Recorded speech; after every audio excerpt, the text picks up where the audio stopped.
कैसे आऊं हे प्रभु मुझे बता दो।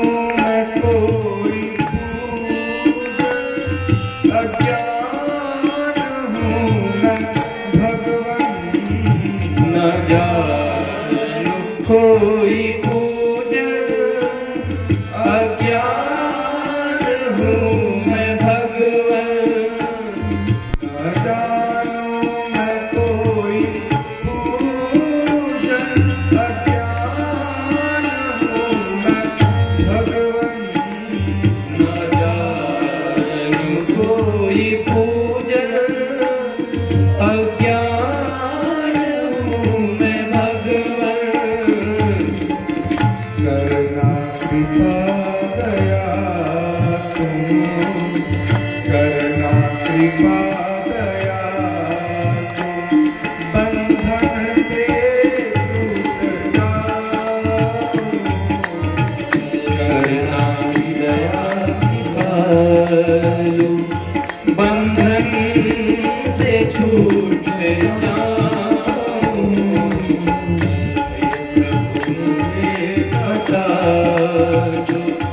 चरणों में कैसे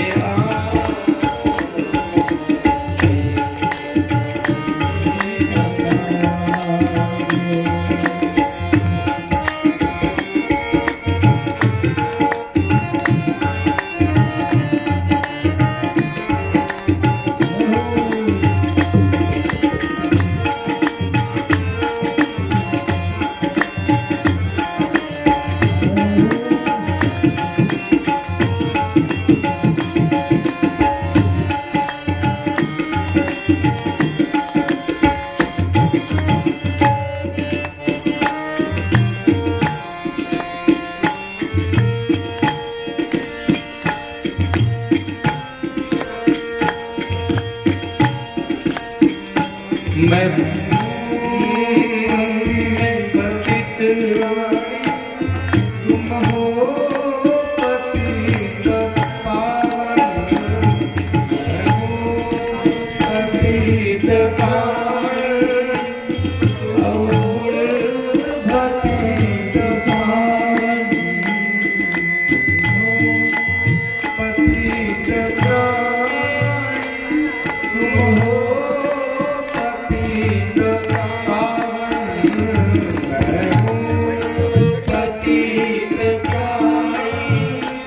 तुम हो पतित पावन,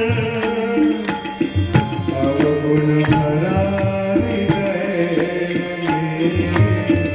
अवगुण भरा हृदय में, इसे कैसे मैं मिटाऊं, अवगुण भरा हृदय में, इसे कैसे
आपके इस ग्राम तिवारीपुर में आयोजित 7 दिवसीय श्रीमद्भागवत महापुराण सप्ताह ज्ञान यज्ञ के हम और आप तृतीय सत्र में यहाँ पर प्रस्तुत हैं।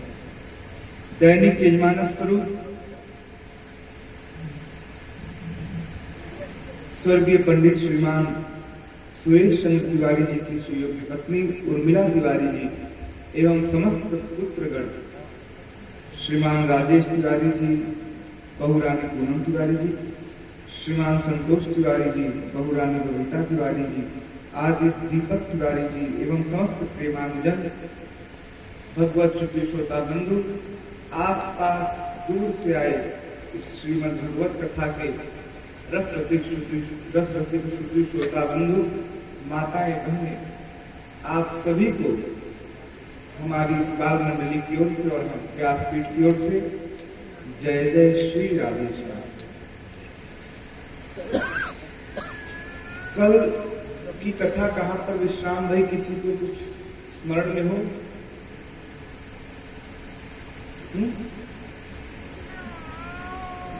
किसी को कुछ स्मरण में हो?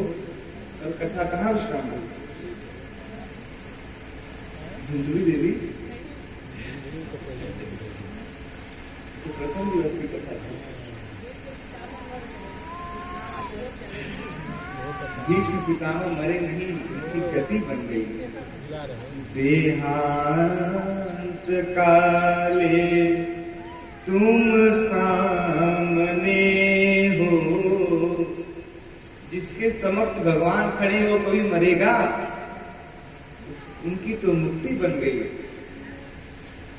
चलिए कम से कम कथा श्रवण कर रहे हैं, कुछ ही लोग कथा में ध्येय का बहुत ध्यान रखा जाए कि कथा में हम बैठे हैं तो मन हमारा कथा की ओर अग्रसर। कथाएं होती हैं 9 दिवसीय श्री राम कथा, 7 दिवसीय भागवत महापुराण कथा।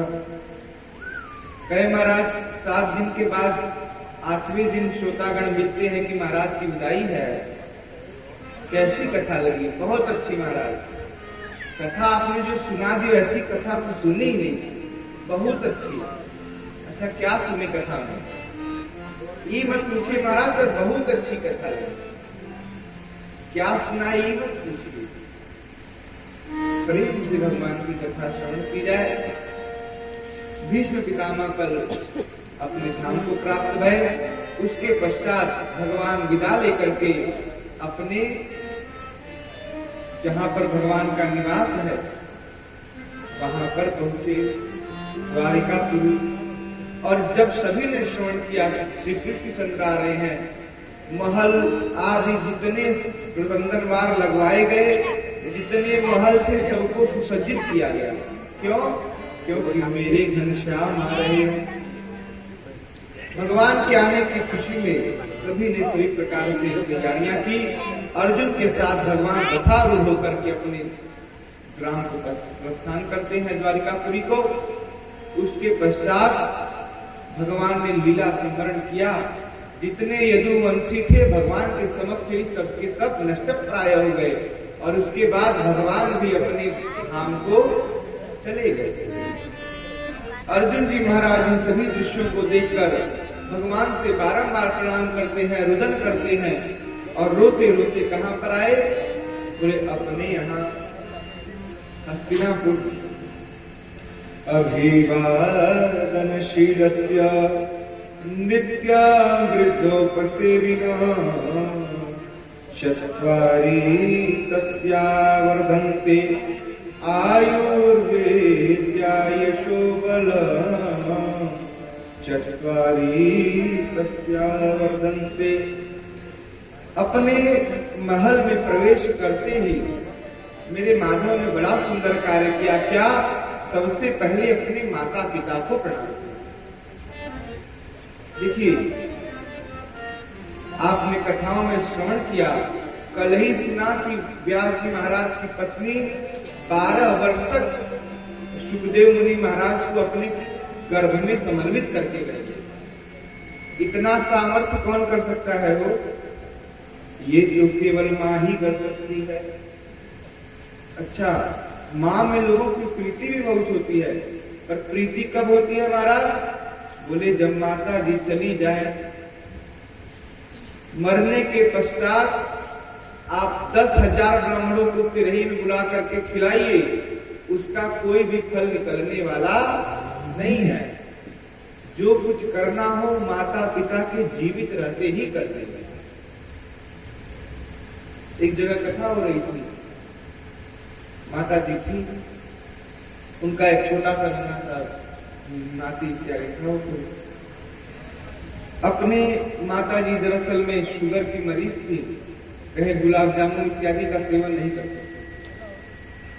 अब वो लड़कवा जो है वो माता जी के समक्ष ही ला करके खूब चकाचक रसमलाई आदि का पान कर रहा है, खा रहा है खूब।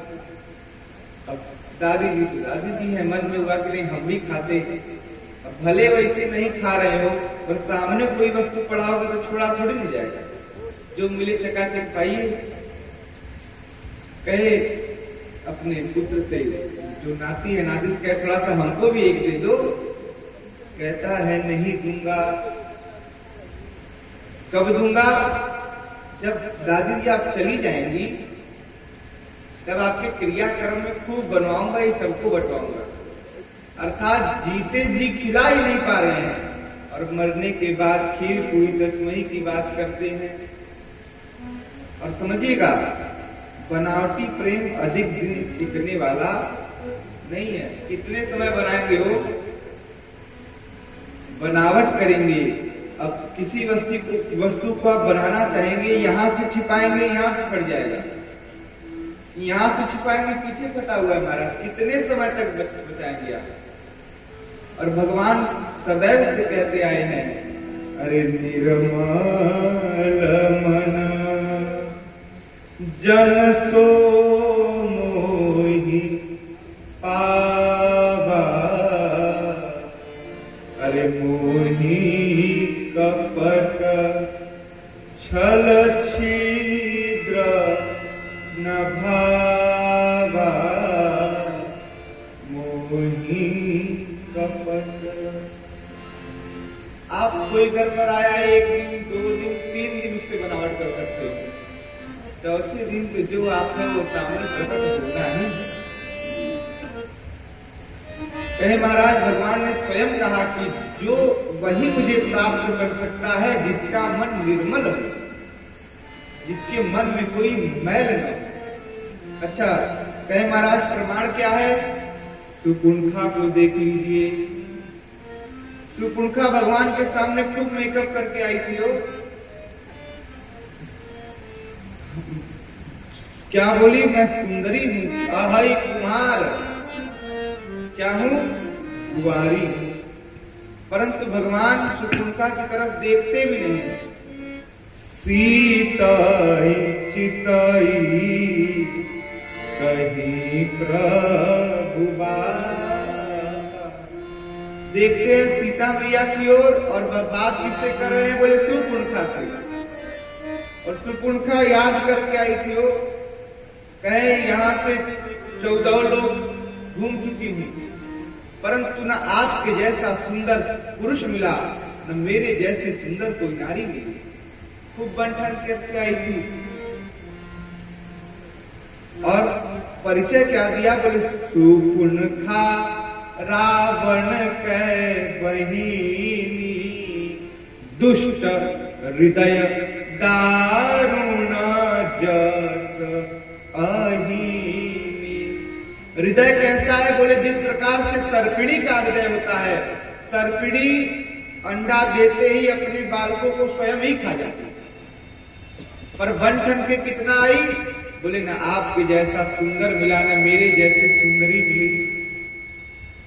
भगवान तो देखे ही नहीं, क्योंकि शास्त्र कहते हैं भद्रम कर्णेभिः शृणुयाम देवा भद्रम अक्षभी पश्चिम भर्जे इतराह। कहने का आशय यह है कि दृष्टिपात भी उसी व्यक्ति पर, उसी वस्तु पर करनी चाहिए जो देखने के योग्य हो। शास्त्र का प्रमाण है।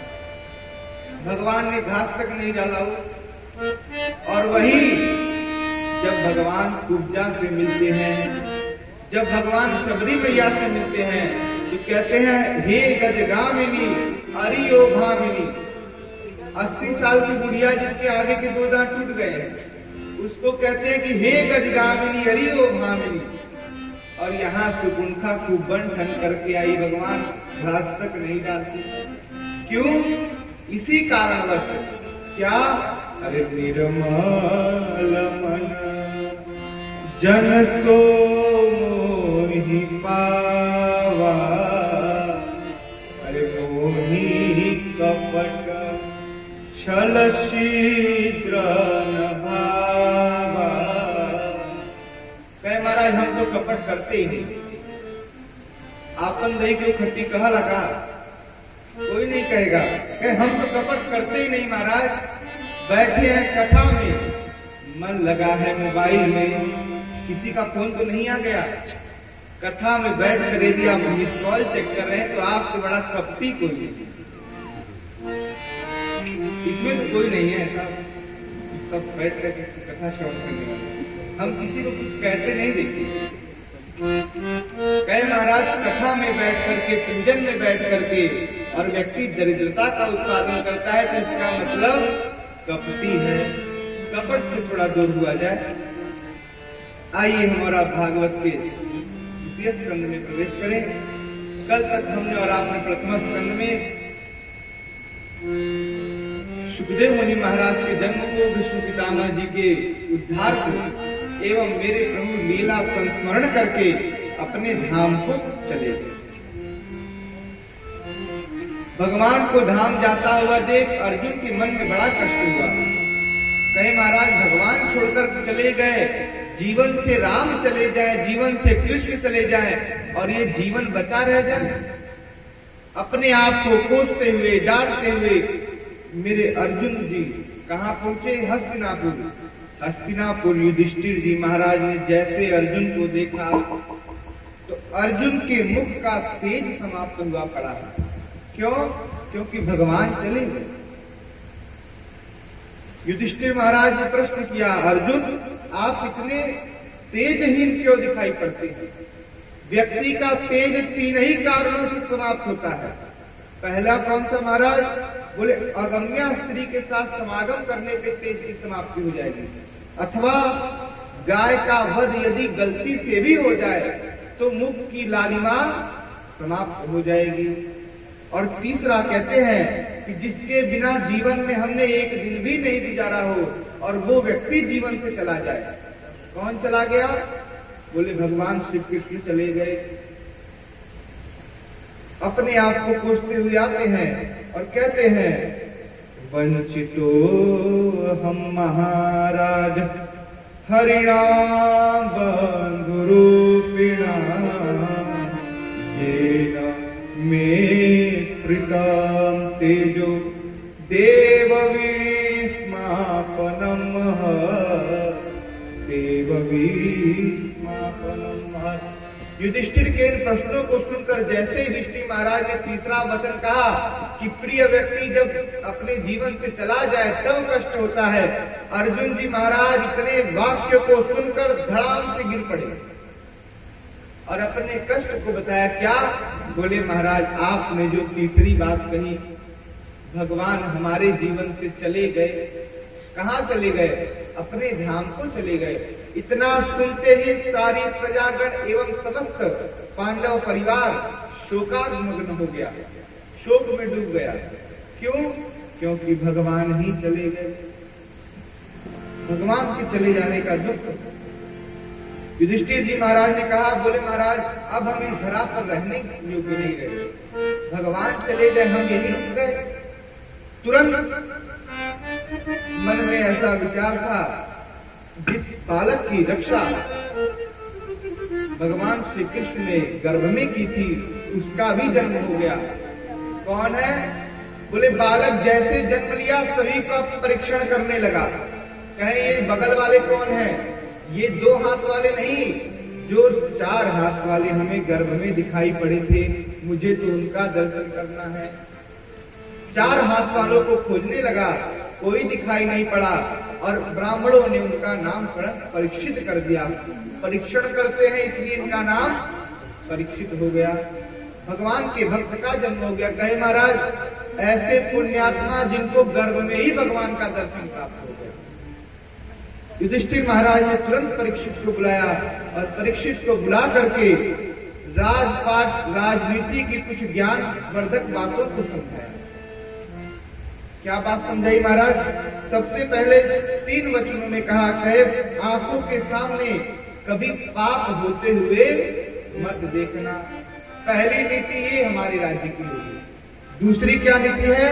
बोले शरण में यदि शत्रु भी आ जाए तो उसको क्षमा कर देना चाहिए। और तीसरी नीति क्या समझाए? बोले अतिथि यदि घर पर आ जाए, इस क्षेत्र में आ जाए तो अतिथि का यथा भाव यथा शक्ति सत्कार भी करना चाहिए। ये 3 नीतियों का पालन करोगे, क्योंकि युधिष्ठिर जी महाराज स्वयं धर्म के प्रतीक हैं, तो धर्म ही इतने सुंदर वचन कह सकता है महाराज। युधिष्ठिर जी महाराज ने कहा। उसके पश्चात पांडव अर्जुन, नकुल, सहदेव, भीम, युधिष्ठिर जी महाराज सभी मिलकर के और भगवान की प्राप्ति की ओर बढ़े और स्वर्ग तक तो केवल युधिष्ठिर महाराज ही पहुंच पाए, बाकी सब मध्य में ही विगलित हो गए। अब इसके पश्चात छोटे से बालक परीक्षित ने राजगद्दी को संभाला। जब परीक्षित राजगद्दी पर बैठे तो प्रजा के मन में ये हुआ कि ये छोटा सा बालक 20 साल का ये क्या संचालन करेगा। तब तक दूसरे ने कहा, कहे महाराज, जिनके दादा परदादा,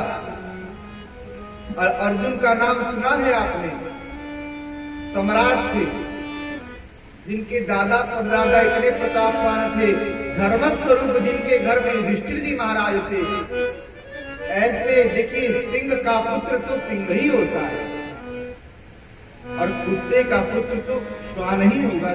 श्वान का पुत्र श्वान है महाराज, वो शेर नहीं होगा। नाम रखने के लिए भले सब रख ले।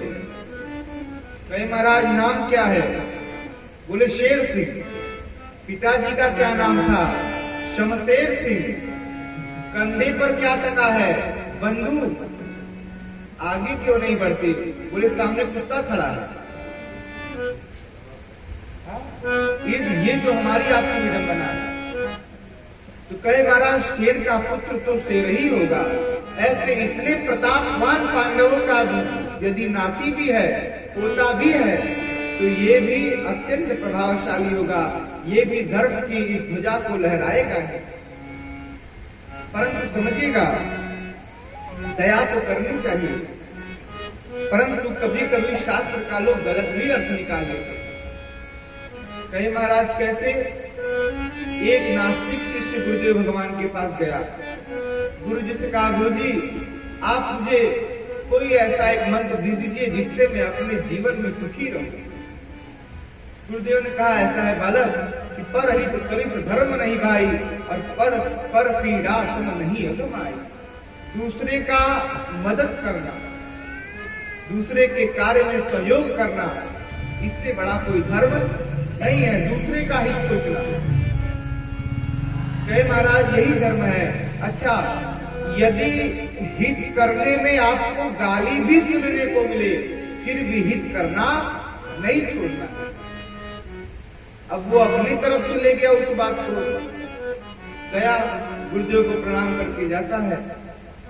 एक मार्ग में एक वृद्ध अवस्था में थी माता जी, आंख से कम दिखाई पड़ता था, मान लीजिए एकदम अंधी ही थी। रास्ते के एक तरफ खड़ी थी कहीं और जाने के लिए। तब तक वो नास्तिक शिष्य उन्हीं के पास पहुंच गया। कहे दादी जी आपको उस पार जाना है क्या? वो बोले नहीं नहीं, हमें उस पार नहीं जाना है। नहीं, आपको तो लगता है दिखाई नहीं पड़ रहा है, इसलिए आपको तो उस पार लेके जाना ही पड़ेगा। होता है ना, कहीं कहीं आपने देखा होगा जिसको नहीं दिखाई पड़ रहा है उसको लोग पकड़ करके उस पार लेकर जाते हैं कि चलिए हम आपको सहारा देते हैं। अब गुरुदेव ने कहा था कि कोई परहित में दिखाई पड़ जाए उसका हित अवश्य करना, पर हित तो करना है, परंतु उससे पूछना भी तो चाहिए। दादी जी आपको दिखाई नहीं पड़ता क्या? बोले हाँ बेटा, अब उम्र हो गई है, आंखों से अंधी हो चुकी हूं मैं, तो आइए मैं आपको पार करवा दूं। तो दादी जी बोली नहीं नहीं, मुझे उस पार जाना ही नहीं है, पर मेरे गुरुदेव ने तो कहा है कि परहित करके आना है, तो आपको भले न जाना हो, मैं तो उस पार लेकर जाऊंगा, आपका हित होना चाहिए। अब दादी माँ जब घसीट करके लेकर जाने लगा माता जी को, तो माता जी गाली इत्यादि का प्रयोग प्रारंभ कर दी, दो चार अपशब्द बोल दी। अच्छा, अपशब्द सुनने के बाद भी वो व्यक्ति छोड़ता नहीं है। अब उनको उस पार जाना हो तब न उस पार लेके जाएंगे, अब उनको जाना ही नहीं है तो क्यों लेकर जा रहे हैं भाई? बोले फिर भी लेकर जा रहा है, और गुरुदेव का एक ही वचन याद रखा था, क्या? कहे परहित करने में यदि अपशब्द भी सुनना पड़े, अपशकुन भी मिले, तो उसको हंसते हंसते ग्रहण करना चाहिए। अब ये हंसते हंसते उस दादी माँ अपशब्द बोले जा रही है, छोड़ दे, और ये छोड़ता नहीं, उस पार ले आकर के खड़ा कर दिया। अच्छा, उस पार ले आकर खड़ा कर दिया, फिर अपने गाया। अब जो माता जी इस तरफ से दीवार पकड़ कर जा रही थी, अब उस पार कर दिया, अब उनको इस पार फिर आना पड़ेगा। अब गाड़ियां चल रही है, कैसे आएंगी? गया गुरुदेव के पास, गुरु जी से कहा महाराज प्रभु आपके कहे अनुसार मैंने एक परहित कर दिया, क्या कर दिया? बोले माता जी अंधी थी, उनको उस पार करा दिया। बाकी ये बात नहीं समझ में आई हमारे। आपने कहा था कि परहित करने में अब शब्द भी सुनने को मिले तो प्रेम से सुनना चाहिए, तुरंत ही मिल गया। आपने अभी कहा ही था बाहर जाते ही प्राप्त हो गया। कहे महाराज जब मैं पार करा रहा था तो माता जी बहुत गाली दे रही थी। गुरुदेव ने कहा अरे आप उस पार कर रहे थे, अब शब्द बोल रही थी। बोले हाँ महाराज अब शब्द बोल रही थी। बोले क्यों? क्योंकि गुरु जी उनको उस पार जाना ही नहीं था। अब गुरुदेव भी चक्कर में पड़ गए, कैसा कैसे पाले पड़ गया। कहे महाराज कभी कभी ऐसी स्थितियां बन जाती हैं कि गुरु जी ने कहा कुछ और था, आपने उसका उत्तर, उसका स्पष्टीकरण कुछ और कर लिया अपने मनानुसार। तो यही वस्तु यहां भी हुई। सतयुग में धर्म के 4 पैर हैं, धर्म दान इत्यादि जितने बताए गए, बोले 4 पैर सतयुग में हैं। और नीचे आए क्या क्या 4 पैर हैं? बोले महाराज सत्य, दान, दया और पवित्रता। इसके बाद धीरे धीरे इन चारों में जो अत्यंत शांति है, फिर सतयुग समाप्त हो गया, त्रेता युग आ गया। त्रेता युग में धर्म के 4 पैरों में से 1 पैर समाप्त हो गया, आते आते 3 बचे।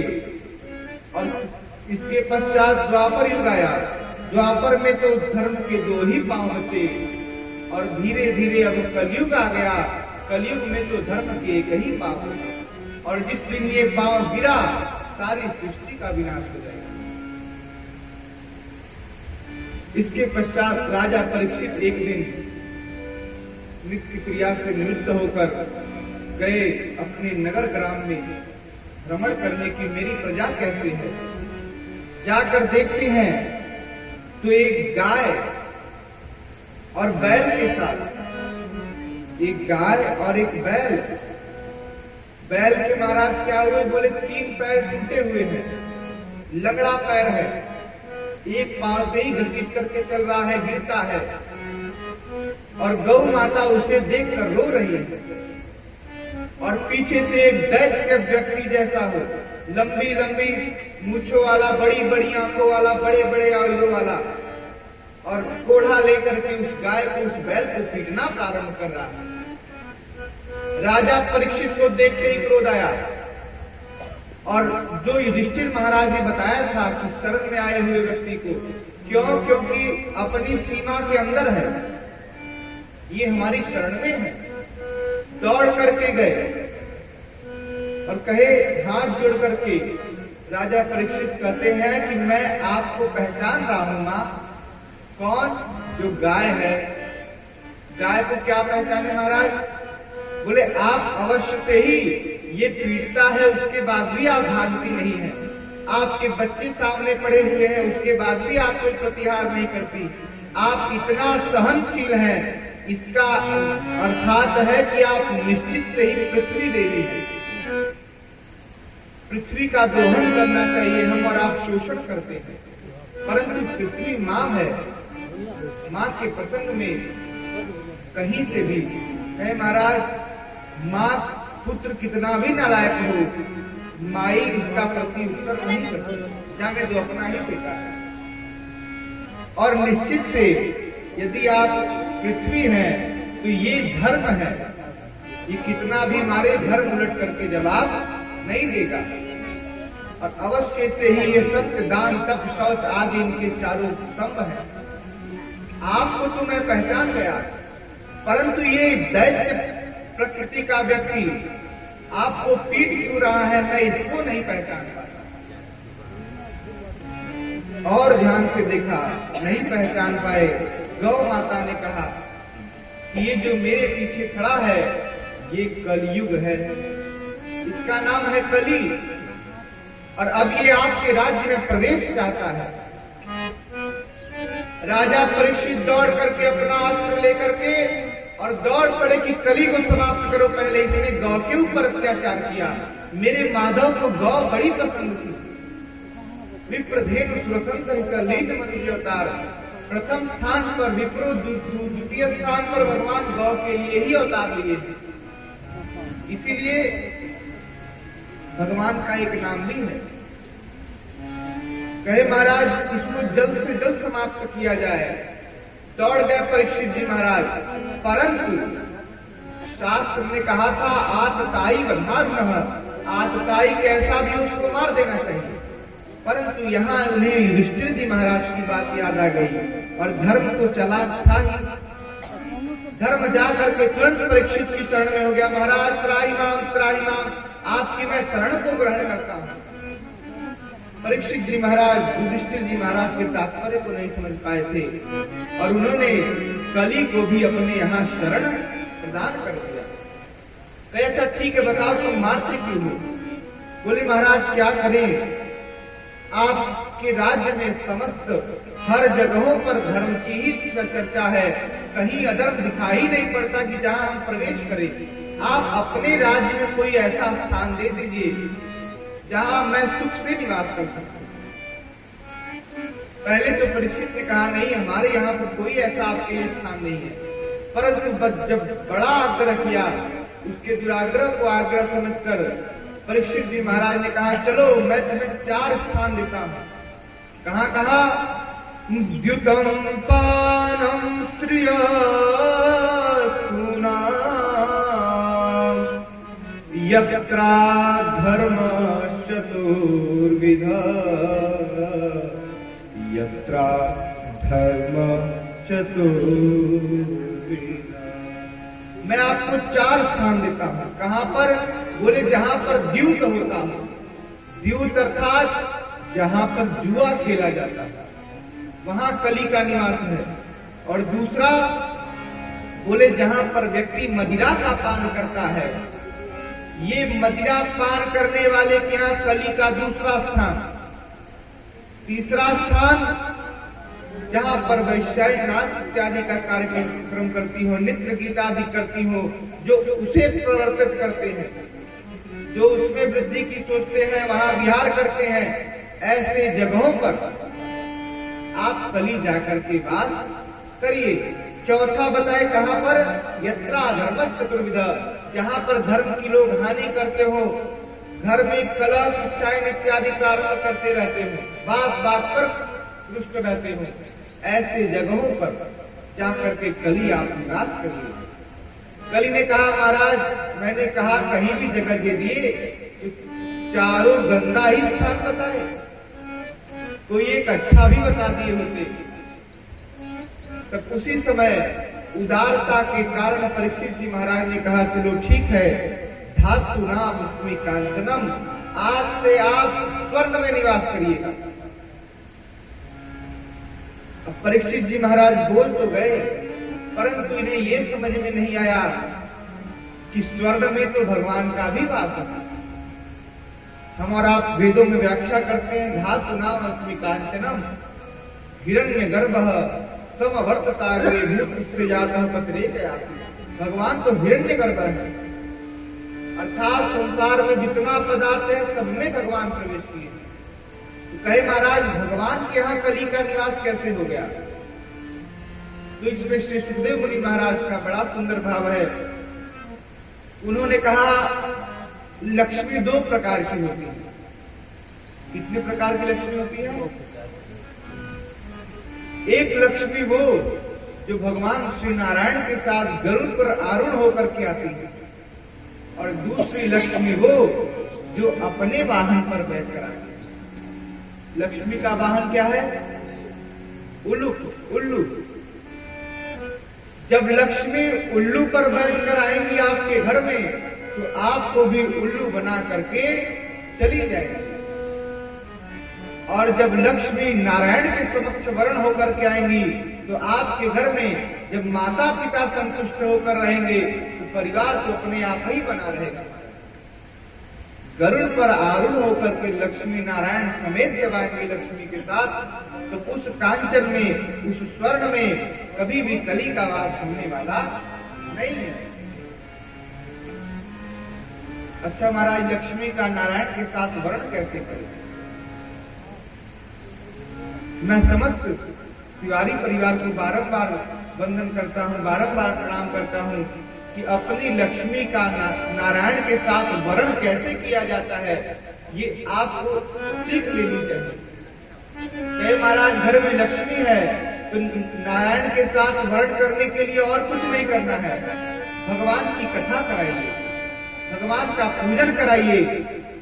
अच्छा इसमें ही बात भी है, कहे महाराज कथा कहते हैं इसलिए नहीं कि आप सभी भी कराएं, तो इसलिए बोल रहे कथा कराइए।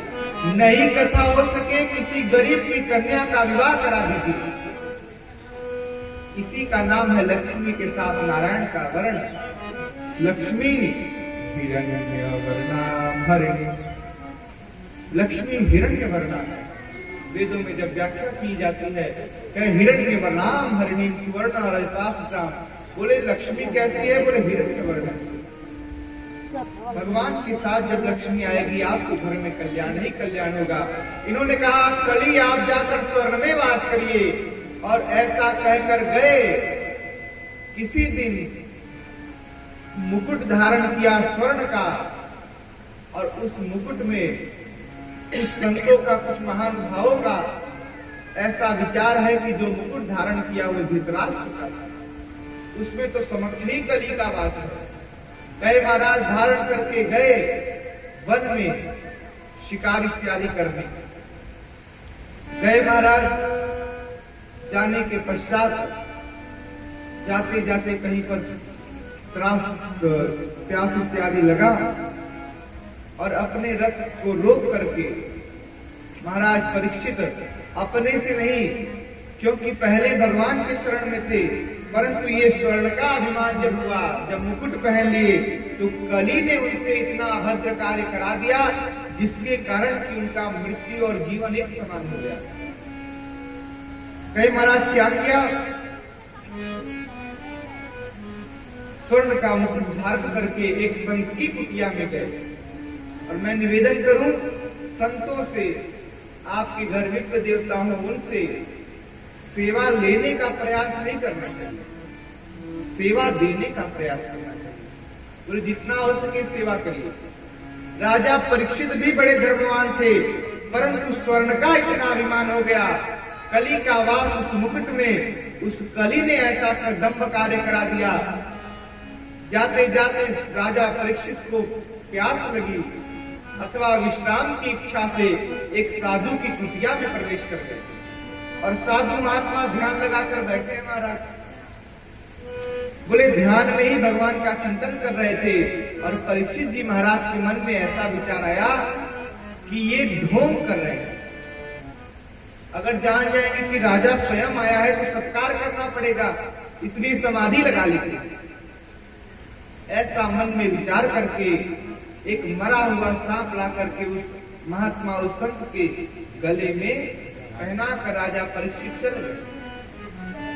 उन्हीं के पुत्र हैं श्रृंगी ऋषि, स्वभाव से अत्यंत क्रोधी, ब्राह्मणान धर्मेण, बोले ब्राह्मण धर्म का समस्त पालन करने वाले श्रृंगी ऋषि आए, और आज पिताजी के इस दशा को देखकर मन में इतना क्रोध आया, श्राप दे दिए। बोले जिसने भी ऐसा व्यवहार किया है 7 दिन के अंदर तक्षक नाग डसेगा और उसकी मृत्यु हो जाएगी। श्राप देकर, और जैसे श्राप दिया पिताजी की समाधि टूटी, और तुरंत कहा आप क्यों रो रहे हैं। क्रोध में इतना थे श्रृंगी ऋषि की आंखों से अश्रु निकलने लगे कि पिताजी के साथ ऐसा दुर्व्यवहार। और जब बताएं कि नहीं हमने राजा परीक्षित को श्राप दे दिया कि 7 दिन में इनकी मृत्यु हो जाएगी, ऐसा सुनते महात्मा तुरंत रोने लगे। कहे श्रृंगी आपने तो बड़ा उचिष्ट कार्य कर दिया, राजा हमारे पिता समान है, पिता ने बालक समझकर यदि कोई अपराध भी कर दिया हो तो कोई बात नहीं, पिता है। और मैं निवेदन करूं श्रृंगी, अब किसी भी युग में परीक्षित जैसा राजा होने वाला नहीं है। आज आपने पांडवों के वंश को ही समाप्त कर दिया। परीक्षित के पास महात्मा ने तुरंत कुछ शिष्यों को बुला करके भेजा कि श्रृंगी ने आपको श्राप दे दिया है, आज से 7वें दिन आपकी मृत्यु तय है। ऐसा सुनकर परीक्षित जी महाराज कहे, अरे 7 दिन मैंने कार्य तो ऐसा किया है, बोले मैं एक क्षण भी नहीं जीना चाहता, संत के साथ इतना बड़ा अपराध। परीक्षित जी महाराज गलानी में है, समस्त जितने राज्य का कारोबार था सब छोड़ करके और मन में ऐसा विचार करके अपनी पत्नियों से कहते हैं कि मैं जितना बड़ा आश्चर्य आज बताता हूं, इतना बड़ा आश्चर्य इस संसार में किसी को नहीं हुआ। कहे क्या महाराज? बोले अब तक तो कोई नहीं कह सकता कि मैं आज से 1 दिन 2 दिन 3 दिन बाद तक जीऊंगा कि नहीं जीऊंगा, परंतु ये परीक्षित आज ताल बजाकर कहता है 7 दिन से पहले कोई माई का लाल पैदा नहीं हुआ जो इस परीक्षित को समाप्त कर दे। क्यों? क्योंकि 7 दिन बाद जानते हैं तक्षक नाग दस लेगा और समाप्त हो जाएंगे।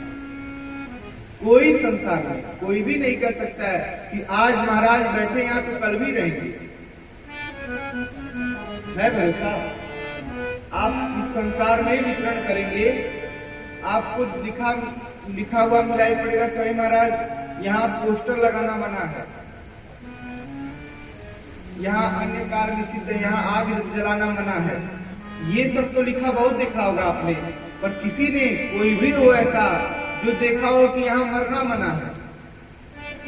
क्यों महाराज? बोले मरा तो कभी भी जा सकता है। इस क्षण भंगुर जीवन का कोई भी सार नहीं। बोले जब ही काल रूपी ब्याल अपना मुख बंद कर ले, हमारी और आपकी बत्ती गुल हो जाएगी। परीक्षित जी महाराज समस्त कार्यों को छोड़ करके और ब्रह्म नद्याम संस्कृत्यायाम, बोले ब्रह्म नदी के तट पर आकर के विराजमान हो गए। संत प्रवर्तों से विचार करते हैं, कहे महाराज आप सभी कृपा करिए और केवल एक ऐसा उपाय बताइए जिससे कि मुझे प्राप्त हो सके कि 7 दिन में मरने वाले व्यक्ति को क्या करना चाहिए। अब देखिए श्रीमद् भागवत महापुराण हमें मरना सिखाती है, जीना कैसे है ये रामचरितमानस से थी। जीवन में धर्म का पालन करना हो, जीना कैसे है रामचरित में जाइए, और मरना कैसे है बोले श्रीमद् भागवत महापुराण क्या है।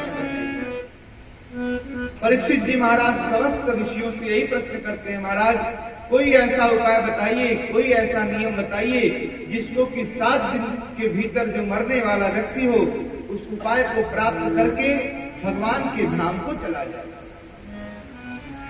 समस्त ऋषिगण, शौनकादि ऋषि 88,000 ऋषिगण बैठकर विचार करते हैं, परंतु कहीं से भी कोई निश्चय नहीं प्राप्त हुआ। परीक्षित जी महाराज स्वयं कहते हैं, एक बार हमारे दादाजी प्रपितामह क्या हुआ, बोले युधिष्ठिर जी महाराज जब यज्ञ किए उस समय कोई याचक आया, युधिष्ठिर जी महाराज ने कहा आज नहीं दूंगा, कल दूंगा। कब दूंगा? कल दूंगा। इतनी बात सुनते ही भीमसेन जोर जोर से हंस करके पागलों की तरह ताली पीटने लगे। युधिष्ठिर ने कहा अरे मूर्ख हो गए हो क्या तुम, पागल हो गए हो? बोले आप इतने बड़े विद्वान हैं, आपको ये पता है कि मैं कल तक जीवित रहूंगा, आपसे बड़ा विद्वान कौन है? कहे एक क्षण की गारंटी नहीं कि कब क्या हो जाए, और आप इतना संचय करते हैं कल आओ तो दूंगा। इस क्षण भंगुर जीवन का कोई निश्चय नहीं है, कब कहां किसकी मृत्यु हो जाए। बड़े अच्छे साधक है, कहते हैं अरे क्या भरोसा है इस जिंदगी का,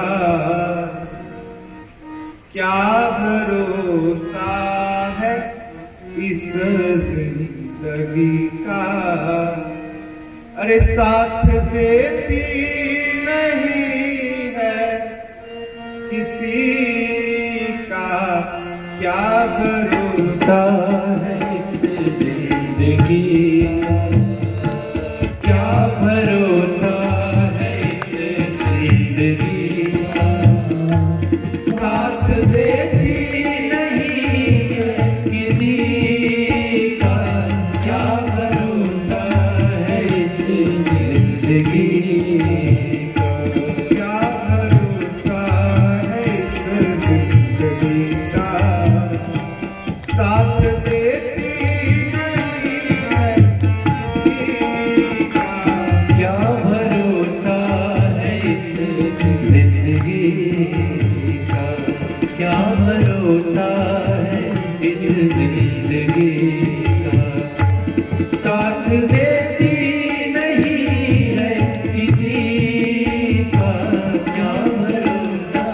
है इस जिंदगी का।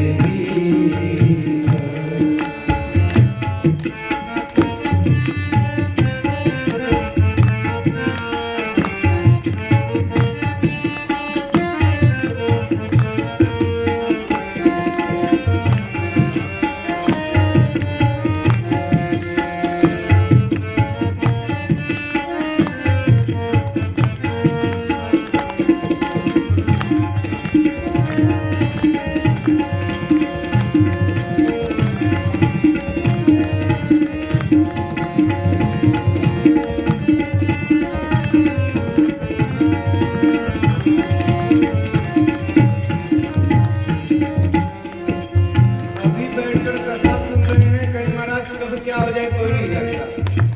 क्या सांस रुक जाएगी चलते चलते, सांस रुक जाएगी चलते चलते, शम्मा बुझ जाएगी जलते जलते, शम्मा बुझ जाएगी जलते जलते, सांस रुक जाएगी चलते चलते, सांस रुक जाएगी चलते चलते, शम्मा बुझ जाएगी जलते जलते, शम्मा बुझ जाएगी जलते जलते, दम निकल जाएगा आदमी का, दम निकल जाएगा आदमी का,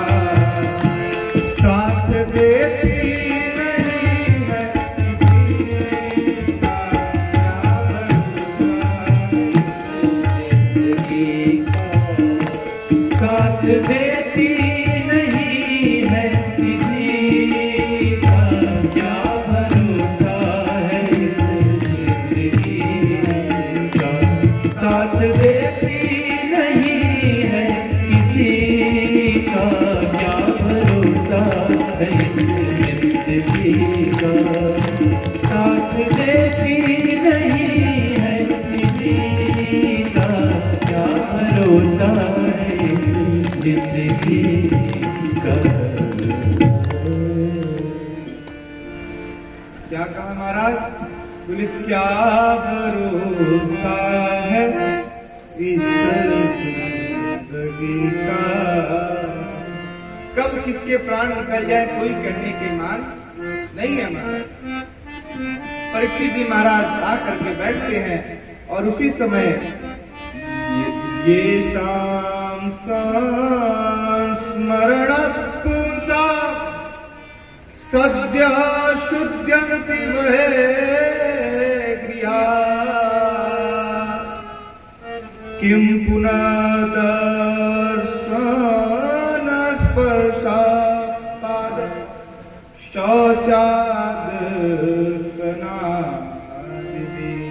सभी 88,000 ऋषिगण मिल करके कोई न कोई उद्यान बताते हैं कि परीक्षित जी महाराज आप ये करिए तो सही हो जाएंगे, आप इसका अनुष्ठान कराइए, परंतु कोई गारंटी नहीं लेता कि नहीं महाराज आपका कार्य सफल हो जाए। तब उसी समय मानो स्वयं भगवान ही आ गए। तत्रा भगवद् भगवान व्यास पुत्रो, तत्रा भगवद् भगवान व्यास पुत्र जी श्री सुखदेव मुनि महाराज वहां पर आते हैं और आ करके उन्हें देख करके सभी संत प्रवर्त खड़े हुए। परीक्षित जी महाराज दंडवत करते हैं षोडशोपचार पूजन करके और व्यास पीठ पर बिठा करके उनसे भी यही प्रश्न करते हैं। क्या बोले मुझ जैसे 7 दिन में धूलियमान व्यक्ति के लिए क्या क्या करना है, हे नाथ आप ये बताने की कृपा करें। परीक्षित जी महाराज के इस भाव को देखकर मुनि श्री सुखदेव जी महाराज कहे, परीक्षित मैं आपको अवश्य ही मेरे पिताजी के द्वारा जो दिया ज्ञान है, सप्ताह यज्ञ श्रीमद् भागवत महापुराण जो 18,000 श्लोकों में है, मैं आपको वो सुनाऊंगा और इसको सुनने के बाद आपको मुक्ति की तो चिंता ही नहीं करनी चाहिए। क्यों? मुक्तिदाने नगर गति, ये ऐसा शास्त्र है, ये ऐसा पंचम वेद है कि इसको सुनने के बाद मुक्ति की तो कामना ही नहीं करनी चाहिए, क्योंकि इसका श्रवण ही मुक्तिदाने नगर गति, एक एक श्लोक मुक्ति प्रदान करने की गर्जना करता है। इसको सुनने से मुक्ति तो प्राप्त ही हो जाएगी। अच्छा, सुनने से नहीं होगा, इसको सुन करके अपने जीवन में धारण करने से मुक्ति प्राप्त होगी। आप 10 भागवत सुन लीजिए, उस 10 में से एक बात भी अपने जीवन में नहीं उतार सके, क्या होगा? बोले 10 के 10 भागवत विफल हो। अमर कथा है, कहे महाराज इसमें जितने भाव से, जितने मध्यम प्रकार से आप कथा को श्रवण करेंगे, कहे न मन संसार में लगे, न मन घर के कार्य में लगे, मन तो केवल भगवान में लगे। और सुन करके कथा अपने जीवन में एक प्रसंग, 2 प्रसंग, एक ही बात उतार लेंगे, आपका कथा कराना सफल हो गया और महाराज का बैठकर कथा गाना सफल हो गया। धारयति धर्म, जिसको हमारा धारण कर सकते। परीक्षित मुनि महाराज, परीक्षित जी महाराज के समक्ष सुखदेव मुनि महाराज प्रकट गए और सुंदर सा व्यासपीठ बना करके सुखदेव मुनि महाराज को बिठाया गया और पिबत भागवतम रसमालयम, सुखदेव मुनि महाराज ने प्रारंभ किया। सबसे पहले कथा में नियम बताया, क्या? परीक्षित जितासनो जितश्वासो जित संगो जितेंद्रिय। बोले सबसे पहले आपको तो ये करना है जितासनो, बोले एक आसन पर परिदृढ़ होकर के संकल्प पूर्वक बैठे रहना है, कुछ समय भगवान का ध्यान करना है। बोले महाराज आसन यदि सिद्ध नहीं है तो 3 घंटा बिठा दिया जाए, बोले कोई हाथ पैर सीधा कर रहा है, कोई उठ करके कहीं जा रहा है, बोले आ रहे हैं महाराज बैठो। तो सबसे पहले परीक्षित जितासनो, अपने आसन को जीतो। दूसरा रहे जितश्वासो, आपकी श्वास पर आपका जोर चले। कहे महाराज कुछ बोल रहे हैं, श्वास फूल रहा है, ऐसा नहीं, आपकी श्वास आपके नियंत्रण में हो। कैसे होगी? बोले जप करना। तो हमारा ओम श्री राधे राधे कहेंगे, अभ्यंतर कहे महाराज ओम में जो शक्ति है ब्रह्मांड के किसी मंत्र में, सभी की उत्पत्ति ओम से हुई, समझने योग्य बात। कहे जितश्वासो, उसके बाद बोले आसन भी जीत लिए, श्वास को भी जीत लिए, परंतु यदि संगत सही नहीं है तो सारा करना व्यर्थ हो जाता है। बोले जित संगो, जितने दुराकृत संग है उसका त्याग करो और जितने विद्वान हो सके उनका संग प्राप्त करो। देखिए संगत की रंगत आप कितनी भी बचाएं वो तो आ ही जाता है। संगत जैसी हमारा आप संगत करते हैं वैसी हमारे जीवन में रंगत होती है। किसी भी व्यक्ति के विषय में जानना हो उसके संगत पर ध्यान दीजिए, उसका उठना किसके साथ है। यदि उसका उठना चोर डकैत के साथ है तो भले न करता हो, धीरे धीरे सीख जाएगा। कहे महाराज एक घसने वाला अपने जीवन में 100 घसने वाले को तैयार करता है, एक फेंटने वाला अपने जीवन में 100 को तैयार ही कर देगा। अरे फेंटो मजा आएगा देखो तो। और इसी प्रकार से एक भक्त यदि अपने जीवन में 10 भक्त न तैयार कर दे तो उसका जीवन व्यर्थ है। बोले शादी विवाह में देखते हैं बारात चलती एक साथ है, परंतु जाने के पश्चात सबका अपना अपना गोल हो जाता है। कहे घसने वाले एक तरफ, फेंटने वाले एक तरफ और लेकर मजे में रहने वाले एक तरफ, संत प्रवर्त एक तरफ। तो संगत की रंगत जीवन में आ ही जाता है। अच्छा सबसे बड़ी विडंबना ये है, कहे महाराज संगत वाले पहले थोड़ा चखने के लिए देते, कहे कुछ नहीं होगा 2 पत्ती लेकर देखो, फिर धीरे धीरे मालूम पड़ा महाराज दिन भर में पूरिया ही समाप्त होने लगी।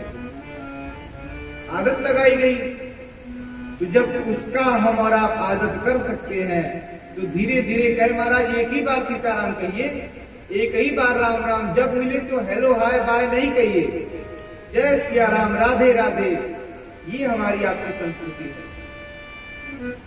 मॉडर्न बनने में आधा तो समाप्त हो जा रहे हैं। जाइए वृंदावन देखिए, जो हम और आप यहाँ बैठकर मॉडर्न बन रहे हैं, कई मॉडर्न आकर के वहां सज धज करके और वैष्णव तिलक लगा करके आध्यात्म की दृष्टि को समझ करके सनातन संस्कृति को मान करके और अपने कई मॉडर्न को छोड़ करके हमारे ट्रेडिशनल में आ रहे हैं। अस्तु प्रयास करिए, संग किसी विद्वान का संग प्राप्त हो, किसी भक्त का संग प्राप्त हो, किसी संत की कृपा दृष्टि हमारे घर परिवार पर बनी हो। इसके पश्चात कहें भगवान का नाम लेना प्रारंभ करिए।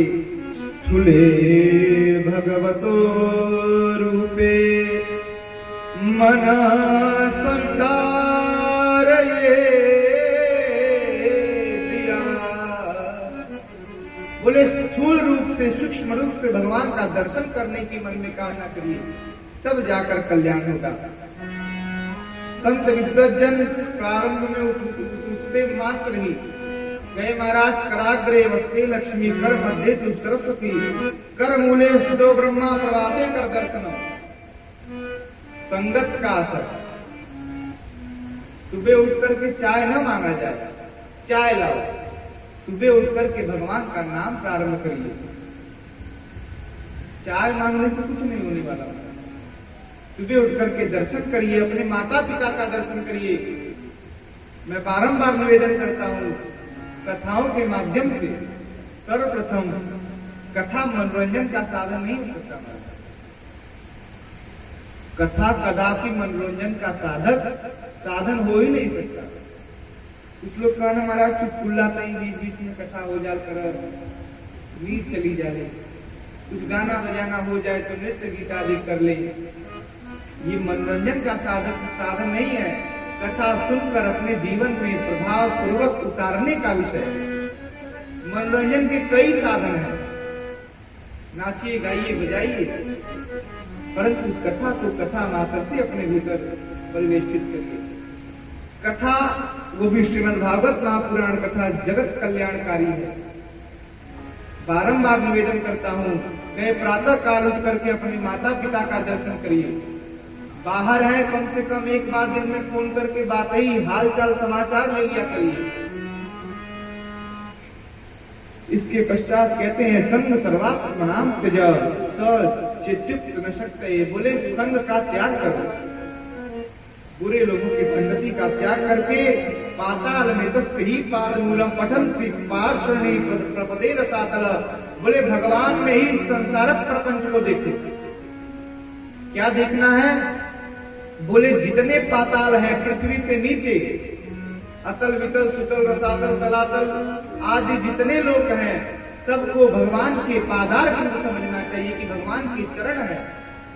और जितने ऊपर हैं, बोले महाजना तप सत्यम आदि जितने लोग ऊपर हैं, इनको भगवान के अग्रभाग समझने चाहिए, बुखार बिंद। आकाश को भगवान के नेत्र समझने चाहिए और मन में ऐसा विचार करके परीक्षित, तब भगवान के प्रति आगे बढ़ना चाहिए। इसके पश्चात सृष्टि प्रारंभ करते हैं। सृष्टि वर्णन कि एक बार संसार के अग्रभाग में कौन था, आगे कौन था? बोले पर ब्रह्म परमात्मा। उनके मन में ऐसा हुआ, बोले महाराज हम सदैव से अकेले रहे हैं, इस सृष्टि को बनाया भी हमने, ये सृष्टि बनती भी हमने है, तो क्यों ना कुछ लीलाएं प्रारंभ की जाए। अस्तु सब सर्वप्रथम जल का जन्म हुआ। संकल्प मात्र से जल प्रकट किया, जल में अपना आयन कर लिया। जल हुआ शेषनाग के प्रभाव से। जल का ही नाम होता है नार, और नार में अयन है, अर्थात नारायण। यहीं से भगवान का नाम नारायण पड़ा। नारायण के नाभि से कमल, कमल से ब्रह्मा, और ब्रह्मा ने जब ब्रह्मा की उत्पत्ति हुई, ब्रह्मा जी महाराज चारों तरफ देखने की इच्छा की, अस्तु चतुर्मुख हो गए। चतुर्मुख ब्रह्मा जी बोले महाराज ये तो दिखाई पड़ रहा है कि हमारा जन्म हो गया, पर हम आए कहां से ये तो पता ही नहीं लगा। बोले हमारा जन्म कहां से हुआ? तो जिस कमल के नाल से ब्रह्मा जी निकले थे उसी कमल के तंत्र में प्रवेश किया, अंदर तक गए, परंतु कोई पार ही नहीं दिखाई पड़ा। जब पार नहीं दिखाई पड़ा तो बाहर आए, बाहर आकर के प्रश्न करने लगे, मैं कौन हूं, मैं कौन हूं। बारंबार प्रश्न किया, आकाशवाणी हुई। आकाशवाणी में दो शब्द दिए, क्या? तप। तपस्या करो, तप करोगे तो पता लगेगा कौन है। क्यों? क्योंकि बिना तपस्या के यदि कुछ प्राप्त हो जाए तो उसकी महत्ता ही नहीं रहेगी। बिना तपस्या के यदि भोजन भी मिल रहा है तो उसकी कोई महत्ता नहीं बताई गई। तप करो। ब्रह्मा जी ने तपस्या प्रारंभ की, कई हजार वर्षों तक तप किया, तब जाकर के भगवान साक्षात उनके समक्ष प्रकट हुए। और प्रकट होकर के भगवान ने संकल्प मात्र से, जैसे गुरु और शिष्य, गुरु जी उपदेश करते हैं, शिष्य अपने भीतर धारण करता है, ऐसे नहीं, भगवान सत्य संकल्प है। भगवान ने केवल संकल्प लिया, ब्रह्मा को चारों वेद, अठारह पुराण आदि सबकी प्राप्ति अपने आप हो गई। उस समय चतुश्लोकी के माध्यम से भगवान ने ब्रह्मा जी को भागवत का ज्ञान प्रदान किया। क्या? ब्रह्मा जी का प्रश्न था, महाराज मैं कहां से आया हूं, आप कौन हैं, ये सृष्टि कहां से प्रारंभ होती है, इस सृष्टि के आदि में कौन था? तो भगवान ने केवल इतना कहा चतुश्लोकी भागवतम के स्वरूप में, अहमेवा समेवाग्रे नान्यत् सदसत्परम्। भगवान ने कहा कि इस सृष्टि के आदि में मैं था, इस सृष्टि के मध्य में मैं हूं, और सृष्टि के अंत में भी मैं ही मैं बसता हूं। अहमेवा समेवाग्रे नान्यत् सदसत्परम्, मेरे अलावा कुछ था ही नहीं। अच्छा महाराज, जब सृष्टि के आदि में आप थे, आपके अलावा कुछ था ही नहीं, तो ये सृष्टि आपने बनाई कैसे? अरे भाई कुछ सामान चाहिए तब ना कोई कुछ बनाएगा। मटका बनाने वाले को यदि मिट्टी न मिले तो मटका बनाएगा किससे? जो मटका बनाता है कुम्हार इत्यादि, बोले महाराज इनको मिट्टी न मिले तो मटका बनाएंगे कैसे? तो कुछ तो आपके पास रहा होगा जिससे सृष्टि बनी। तो भगवान ने कहा नहीं, हमें किसी की आवश्यकता ही नहीं पड़ी, सृष्टि तो हम ही बन गए। कैसे महाराज? बोले फिर भी बनाने के लिए कुछ तो चाहिए। बोले कुछ नहीं। कैसे? बोले मकड़ी के भीतर से जाला कैसे निकला? मकड़ी को भी तो कुछ चाहिए होता है कि नहीं, वो मिले तो झाला बनाए। कैसे बनी? बोले मकड़ी अपने आप को ही झाला स्वरूप में बना ली, अपने भीतर से झाला को प्रकट की, झाल से कहे महाराज उसी प्रकार से इस सृष्टि को भी मैंने अपने भीतर ही प्रवेश करा दिया। ये सृष्टि मैं हूं और मैं ही सृष्टि हूं। अहमेवा समेवाग्रे नान्यत् सत्परम् पश्चादहम् मेरे तज्य यो वशिष्येत सो सम्यहम् ऋते अर्थम च प्रतीयेत न यत् प्रतीयेत चात्मनि। बोले जहां तक दिखाई पड़ता है मैं ही मैं हूं, और जहां तुम नहीं देख पाते वहां भी मैं हूं। तो बोले महाराज हमारा जन्म किस लिए हुआ है? बोले मेरे मन में ऐसा विचार है, मैं कुछ लीलाओं को करना चाहता हूं, अस्तु मैं सृष्टि का वर्णन चाहता हूं, आप इसमें मेरी सहायता करिए। बोले कैसे सृष्टि होगी? बोले संकल्प करने से। ब्रह्मा जी ने प्रथम बार संकल्प किया, 4 मानस पुत्रों को प्रकट किया, सनत, सनत कुमार, सनंदन और सनातन। यही भगवान के प्रथम अवतार हैं। बोलिए सनकादिक महाराज की। भगवान का ये प्रथम अवतार हुआ। ब्रह्मा जी ने कहा बालकों आप सभी मिलकर के सृष्टि का वर्णन प्रारंभ करिए। उन्होंने कहा ये संसार तो दुखालय है। अब जब छोटा सा बालक अभी जन्म ही लिया था तो गीता भागवत का उपदेश करने लगे, तो पिताजी को क्रोध तो आएगा ही। ब्रह्मा जी ने कहा सृष्टि करो, बोले हरि भजन बिना सब लोग दुखारी, हम तो भजन करेंगे, हम सृष्टि नहीं करने वाले महाराज। बोले गिरी कार्य नाना जंजाला, गिरी कार्य भी पढ़ेंगे बहुत जंजाल, हम तो संत महात्मा बनेंगे।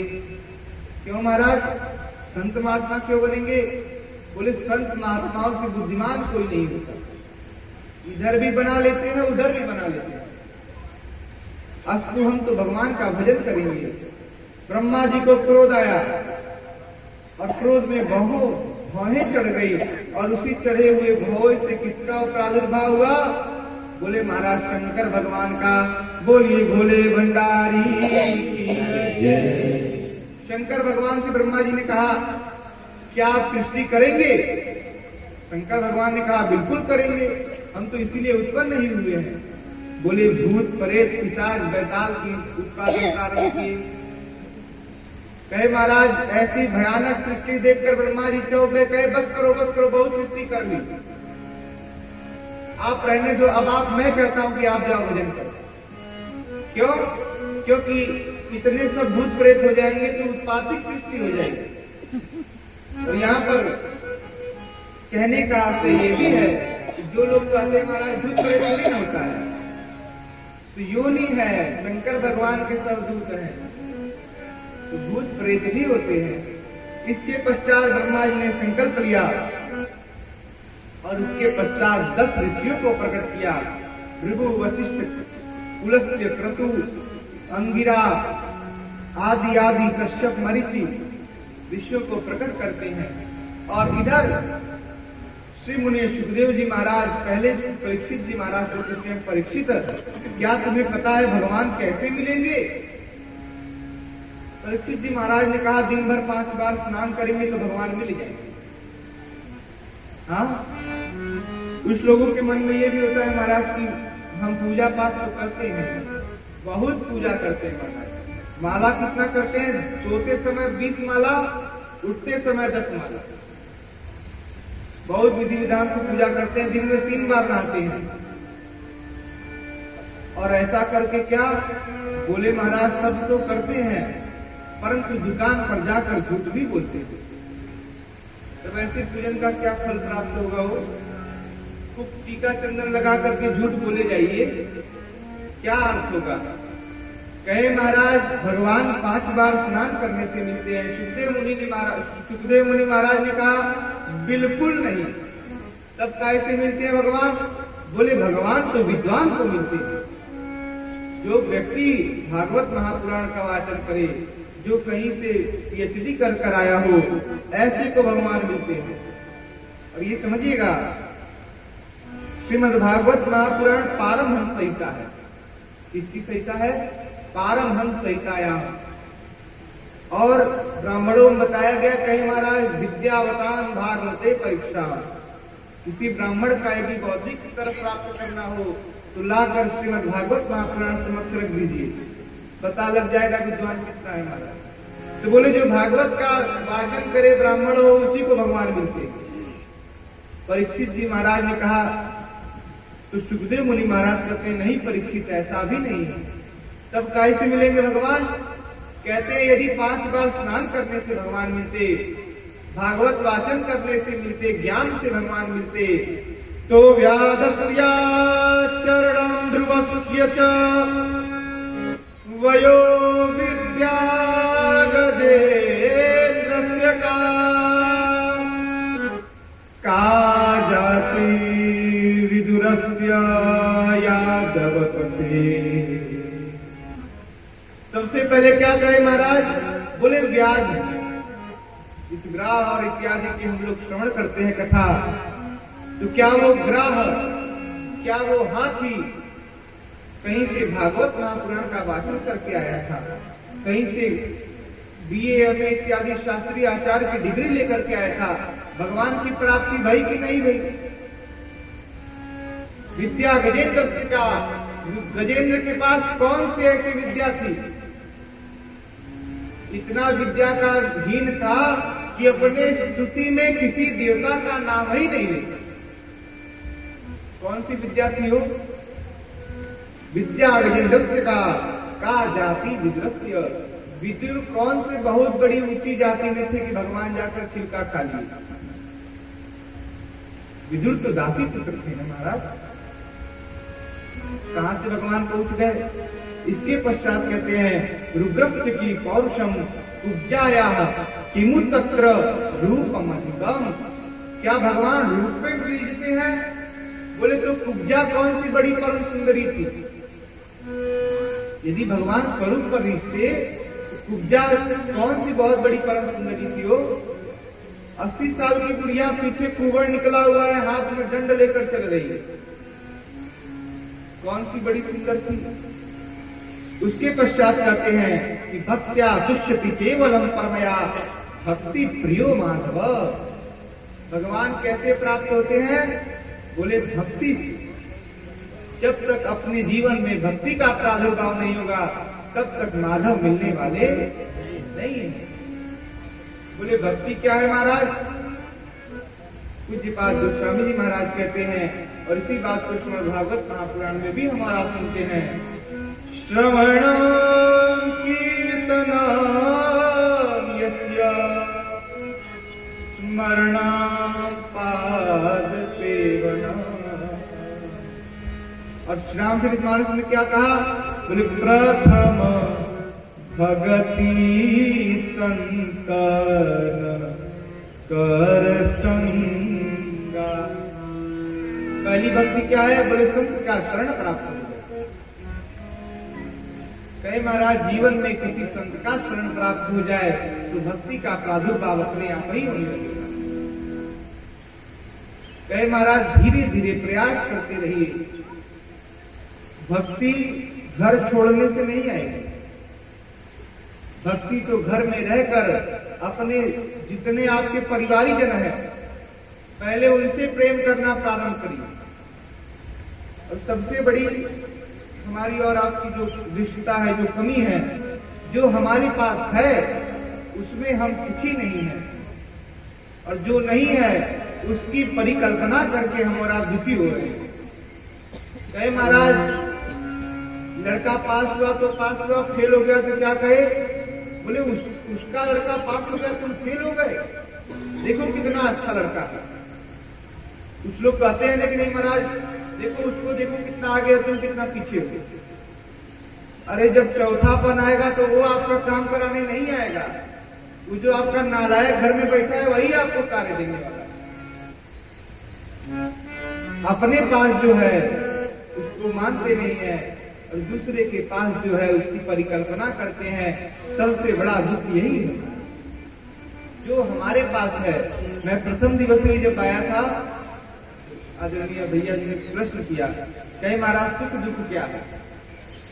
हमने कहा परिस्थिति को यदि आप स्वीकार कर लेते हैं तो आपसे बड़ा संसार में सुखिया कोई नहीं, और उसी परिस्थिति को यदि आप स्वीकार नहीं कर पाते तो आपसे बड़ा दुखिया भी संसार में। जो परिस्थिति हो उसको स्वीकार करना चाहिए। अपने पति से माताएं कहेगी बोलकर देखा और मैं वो सामान दिया दिए, आप तो नालायक हैं। अपने में दोष ढूंढना और पराये में कि वो तो बड़ा लायक है महाराज। वो कितने लायक है वो घर वाले जानेंगे ना, आप क्या जानेंगे? आपको बाहर से दिख रहे हैं महाराज। अस्तु जो है वही पर्याप्त है। भगवान भक्ति से प्राप्त होते हैं, भक्ति जीवन में लाएंगे और संत का संग प्राप्त करेंगे, दुर्जनों से दूर रहेंगे। अच्छा सबसे बड़ी बात, जीवन में सत्संग मिले न मिले, परंतु यदि आप दुर्जनों के संग से दूर हैं तो दुष्ट व्यक्ति के संग से बचना भी एक प्रकार का सत्संग है। ये कपड़ा हमें और आपको मिला है, कहे महाराज जैसा कपड़ा है, भगवान ने हमें और आपको तन रूपी जो वस्त्र दिया है, यदि हम इसको चमका नहीं सकते तो इसको गंदा भी न किया गया। हमने आपको कोई वस्तु दी कि नहीं महाराज आप लेकर जाइए, रखिए रहिएगा इसको, तो आप उसको चमका नहीं पा रहे तो कम से कम गंदा भी नहीं करिए। और हमें और आपको भगवान ने जो कपड़ा दिया उस कपड़े को हम और आप चमका नहीं पाते, परंतु गंदा अवश्य कर देते। वस्त्र को मलिन होने से बचाइए। परीक्षित जी महाराज को बड़ा सुंदर उपदेश दिया। परीक्षित जी महाराज सुन करके बड़े प्रसन्न भय और इसी प्रकार श्रीमद् भागवत महापुराण में तृतीय स्कंद समाप्त हो गया। तृतीय स्कंद में प्रवेश करते ही परीक्षित जी महाराज ने पहला प्रश्न पूछा, महाराज आपने बड़ी सुंदर बात कही, क्या जाति विदुरस्य यादवपते, विदुर की कौन सी जाति थी? मैं विदुर जी महाराज के बारे में बहुत सुना हूँ, परंतु आपके मुख से सुनना चाहता हूँ कि कैसे भगवान की प्राप्ति थी। इतना प्रश्न करके यदा तू राजा ससुधान सुधान कृष्ण धर्मण विनष्ट दृष्टि, इन वचनों को सुनकर मुनि श्री सुखदेव जी महाराज पहले तो बड़े प्रसन्न हुए कि बड़ा अच्छा श्रोता मिला। कहे महाराज केवल बैठ करके समय नहीं बिताता, घड़ी नहीं देखता कि कितना समय हो गया, 8 का 9 बज गया, ऐसा नहीं। बोले महाराज जो प्रश्न हो मन में वक्ता के समक्ष प्रवेश कराता है कि नहीं महाराज आपने बड़ी अच्छी बात कही, क्या कि जाति विदुरस्य यादवपते, विदुर की कौन सी जाति थी? तो महाराज ये बताइए कि विदुर को भगवान मिले कैसे यदि जाति नहीं थी? प्रवेश किए कहां पे? कथा को तीर्थ से उठा करके ब्रह्म नद्या सरस्वत्यायाम से उठा करके ले करके गए हस्तिनापुर।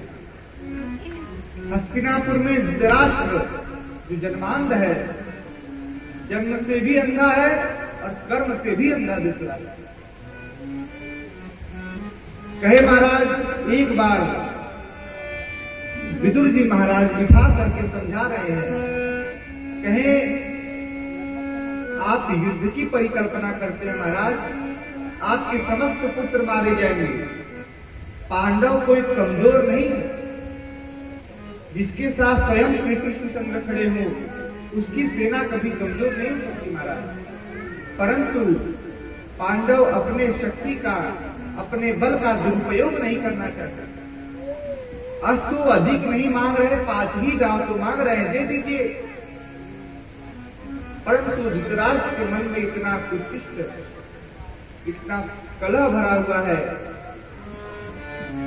विदुर जी महाराज समझा ही रहे थे कि देखिए महाराज यदि शरीर में रोग हो जाए, किसी शरीर के एक अंग में रोग हो जाए, यदि अंग को समाप्त कर देने से रोग की समाप्ति हो जाती है, तो उस अंग को समाप्त कर दिया जाए, जीवन बच जाएगा। और यदि उसी अंग को हम और आप समाप्त करने में मोह कर गए तो वही अंग हमारे पूरे शरीर को समाप्त कर देगा। कहे महाराज जो आपका बड़ा पुत्र है दुर्योधन, ये साक्षात कलयुग का अधर्म का प्रतीक है, इसको समाप्त करिए, आप सुखी हो जाएंगे। परंतु पुत्र मोह में इतने वशीभूत थे, तब तक संयोग कहिए, भगवान की इच्छा कहिए, वहीं पर दुर्योधन पहुंच गया। और इन सभी बातों को श्रवण करके दुर्योधन के मन में इतना क्रोध आया, मानो आज विदुर जी महाराज को दुर्योधन समाप्त ही कर देगा। जाते अंदर कहे, दासी पुत्र मेरी ही कृपा दृष्टि से तू आज इस पद पर बैठा है और जिस डाल पर बैठा है उसी डाल को काटने का प्रयास करता है। अब तुरंत कहे कि आप इस राजमहल को छोड़कर चले जाइए, अन्यथा आज मेरे हाथों क्या हो जाएगा ये मैं स्वयं नहीं जानता। अब विदुर जी महाराज को इस बात का कोई कष्ट नहीं कि दुर्योधन ने क्या कहा। क्यों? क्योंकि दुर्योधन को तो जानते हैं ये कलिना धर्म निष्प्रेण है। बोले महाराज ये साक्षात अधर्म का प्रतीक है, ये कुछ भी बोल सकता है। बातुल भूत विवश मतवारे ते नहीं बोलई वचन विचार। इन तीनों के द्वारा कही गई बातों पर कभी बुद्धिमान व्यक्ति को काम नहीं करना चाहिए। कौन कौन? बातुल, जीवन में धारण कर लीजिएगा, ये यदि गांठ मारे रहेंगे कहीं जीवन में परास्त नहीं। 3 व्यक्तियों की बातों को कभी नहीं सुनना चाहिए, सुन करके नहीं महाराज नहीं सुना। कौन कौन? बातुल, जो व्यक्ति बहुत बोलता हो, हर बतिये में ज्ञान देने लगे, उसकी बातों पर कभी विद्वान व्यक्ति को ध्यान नहीं देना चाहिए। दूसरा, भूत विवश, जिसको भूत ने पकड़ रखा, उसकी बातों पर कभी विद्वान को ध्यान नहीं देना चाहिए। और तीसरा, मतवारे। मतवारे तो आप समझ ही रहे होंगे, हाँ, जो लेकर टुन हो जाते हैं जब तक पूरा लिस्ट। मतवारे, खड़ा हो जाए, देख लूंगा, सिंगल चेसिस की बॉडी कहे महाराज देख लूंगा, तुमको देख लूंगा। विद्वान व्यक्ति को उसी को देखना चाहिए, अपने को वहां दिखाना। वो तभी तक देख रहा है जब तक कि चढ़ा हुआ है, जैसे उतरा तब देखना समाप्त हो जाएगा। ये तो अधर्म का प्रतीक है। इसने बोला कोई बात नहीं, परंतु धृतराष्ट्र, इनके पास तो ज्ञान था। बालक कितना बोल गया और धृतराष्ट्र चुपचाप बैठे हैं, और ये कहता है कि निकल जाओ। धृतराष्ट्र के समक्ष दुर्योधन के कहा, कहे महाराज तुम क्या निकालोगे, मैं तुम्हारे जैसे राजा के समक्ष खुद ही नहीं रहूंगा। छोड़कर चले गए वन में। इसके पश्चात युद्ध में राजदूत बनकर के भगवान श्री कृष्ण पधारते हैं हस्तिनापुर। कहे महाराज युद्ध टल जाए। दूत बनकर के भगवान आए और दुर्योधन कपट किया। क्या बोले, जो त्रैलोक के अधिपति है, त्रिलोकी का स्वामी है, जिसके लिए लक्ष्मी कुछ है ही नहीं, उस भगवान के लिए दुर्योधन ने खूब मीठा मीठा सुंदर सुंदर पकवान बनाया। सबसे ऊंचा सिंहासन लगाया, स्वर्ण से रत्नों से मणित। श्री कृष्ण चंद्र आएंगे तो हम इसी पर बिठाएंगे और उनको कुछ ले दे करके उन्हें अपना बना लेंगे। भगवान आए। भगवान के आने की खबर सुनकर समस्त कौरवों में कहे महाराज रास्ते में फूल बिछवा दिए गए। दुर्योधन कपट से सारी नगरी को सजवाया कि कृष्ण प्रसन्न हो जाएंगे, परंतु मेरे ठाकुर को सरलता पर विधने वाले, उनको ये जगत का जंजाल नहीं पसंद महाराज। निर्मल मन जन सो मोहि पावा। मन यदि निर्मल हो तो बाकी कुछ करने की आवश्यकता ही नहीं। और मन में पाप भरा हुआ है तो कितने भी साधन करिए सब व्यर्थ हो जाएंगे। दुर्योधन खूब साधन करता है, परंतु मन में तो कपट है। मोहि कपट छल छिद्र भावा। भगवान श्री कृष्णचंद्र आए, सारी प्रजा उनके स्वागत में खड़ी थी। उसी प्रजा में विदुर जी महाराज भी आकर खड़े थे कि मेरे भगवान आए।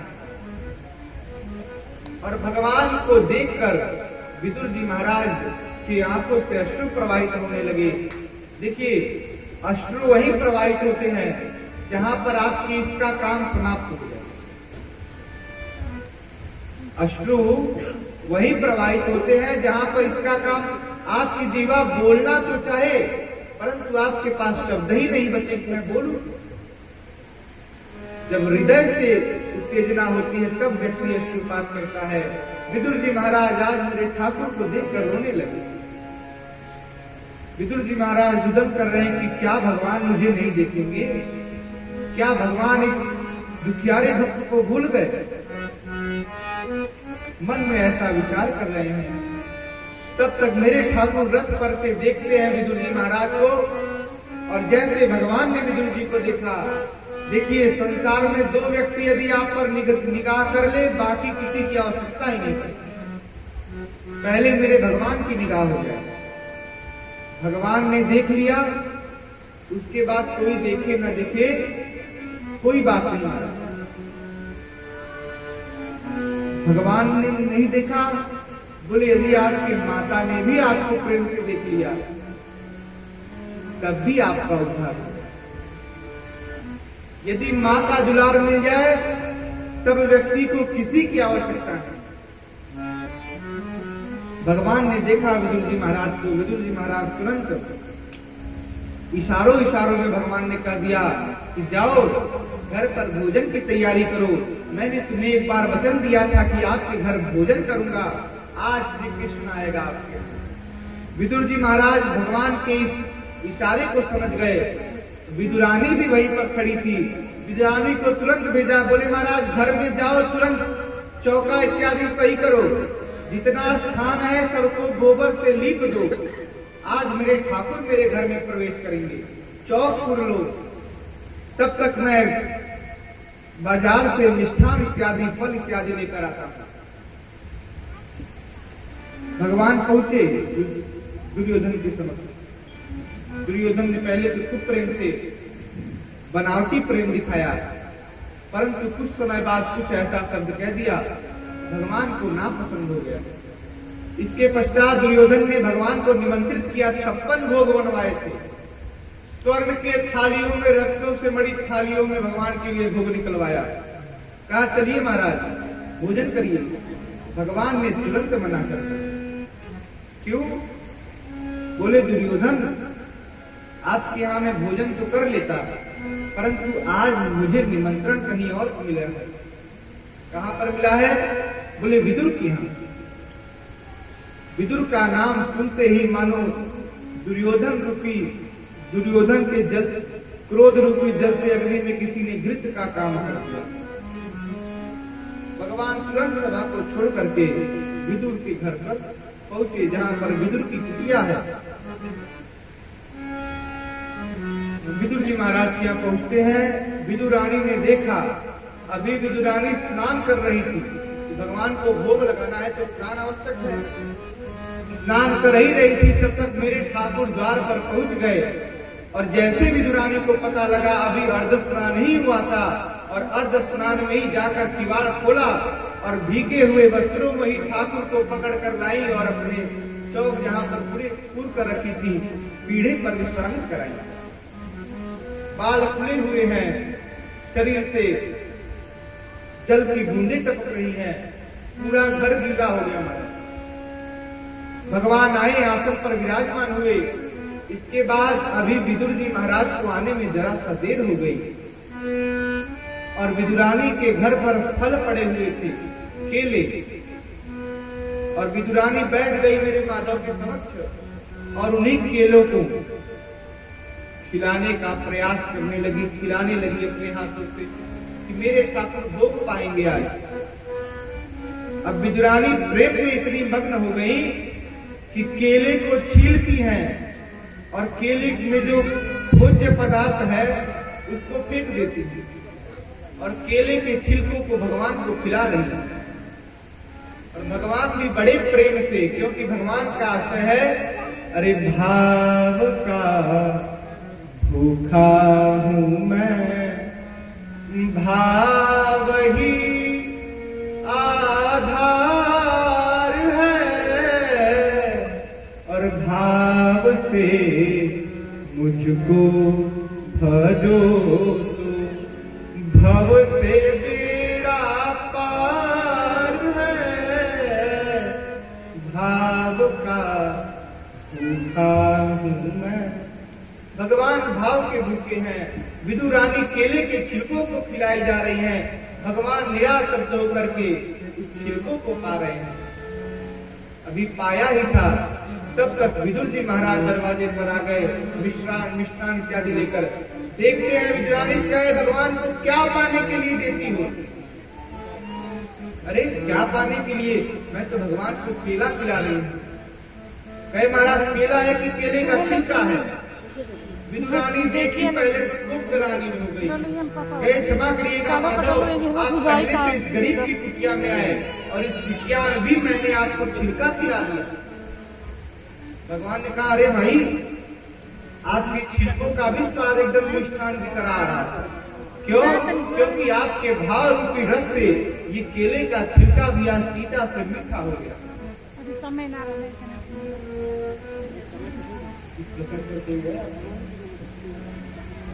भोजन हो जाता है।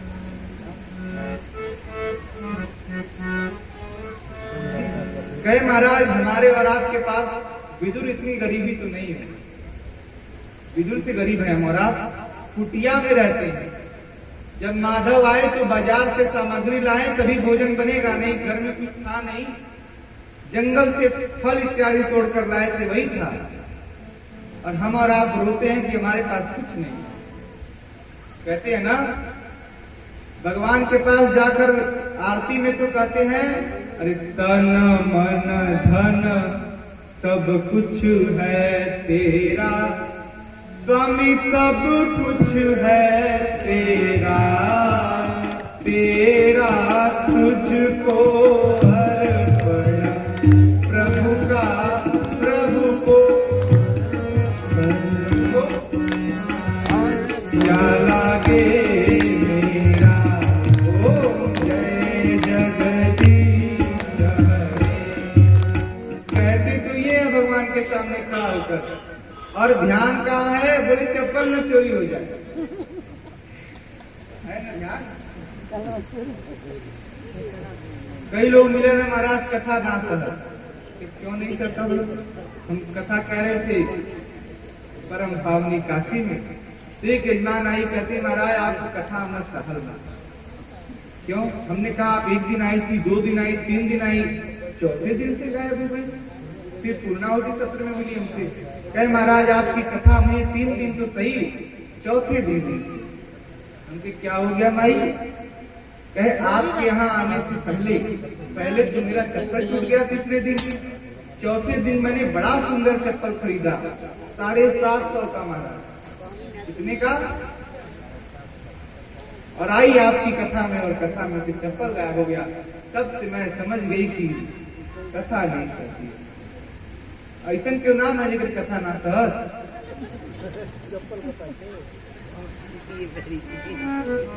कहने का आशय ये है कि दरिद्रता का त्याग करिए। कहते हम लोग तन मन धन सब कुछ है तेरा, और तेरा तुझको अर्पण क्या लागे। हम किसी को कुछ कहेंगे नहीं, परंतु जो नोट आरबीआई भी रजिस्टर करने से मना कर दे कि नहीं हम बैंक में नहीं लेंगे, वो भी भगवान के यहाँ चल जाता है। आदि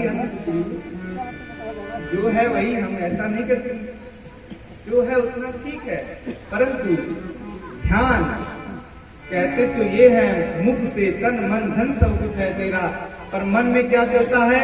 अरे तन मन धन सब कुछ है मेरा, स्वामी सब कुछ है मेरा। क्या कहते हैं? तन मन धन सब कुछ है मेरा, स्वामी सब कुछ है मेरा।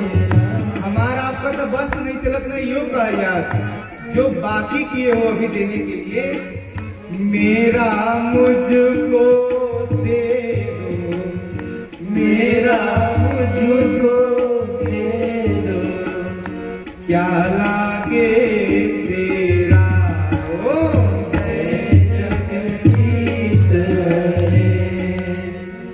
है ना? कहे महाराज जो हमारे बाकी किए होगी देने के लिए लिखे होगे वो भी दे दो, आपको क्या हो सकता है, आप तो त्रैलोक का अधिपति हैं, देते रहिए। विदुर जी महाराज से हमारा आप गरीब नहीं है। भगवान के सामने जाकर फटी हुई धोती पहनकर मत जाइए। कई लोग नहाते हैं वही लुंगियां लपेट कर फटी चिथरी भगवान के यहाँ चल करके जय जगदीश हरे। भगवानों कहेंगे कि दिया हूं उसके बाद इतना गरीब बना। भगवान के सामने एकदम सुंदर भगवान को भी चढ़ाइए, इत्र लगाइए, सेंट लगाइए, तो भगवान के सामने पूजन करने जाए तो भगवान भी कहेंगे कि दिया हूं तो उसका उपयोग कर रहा है, दरिद्र बनकर न पहुंचा जाए। भगवान से केवल इतना कहा जाए, अरे मुझे तुमने मालिक बहुत दे दिया है, मुझे तुमने मालिक बहुत कुछ दिया है, तेरा शुक्रिया है, तेरा शुक्रिया। मुझे तुमने मालिक बहुत कुछ दिया है, तेरा शुक्रिया है, तेरा शुक्रिया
तेरा शुक्रिया है।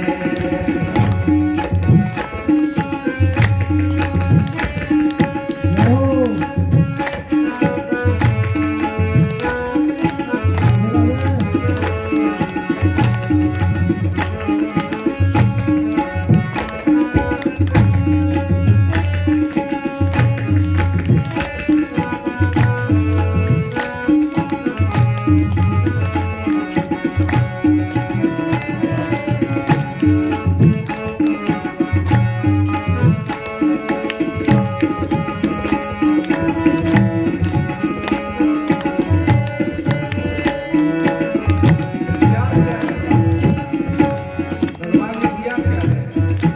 ये जायदाद दी है, ये औलाद दी है।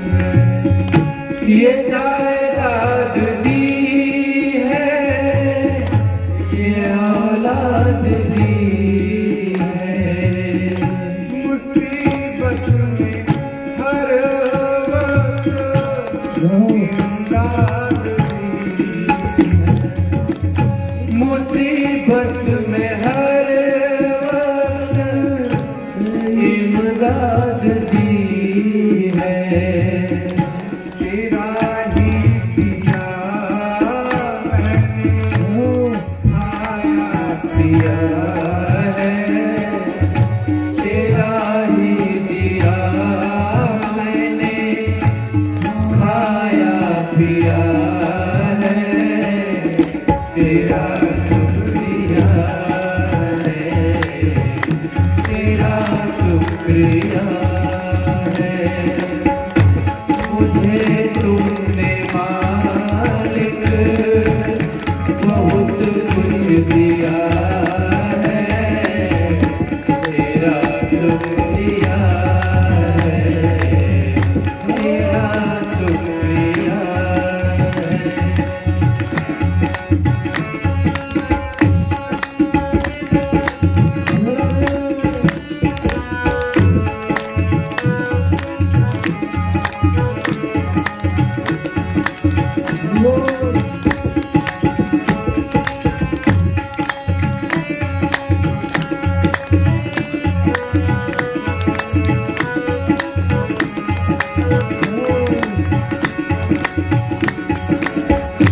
मुझे तुमने मालिक बहुत कुछ दिया है।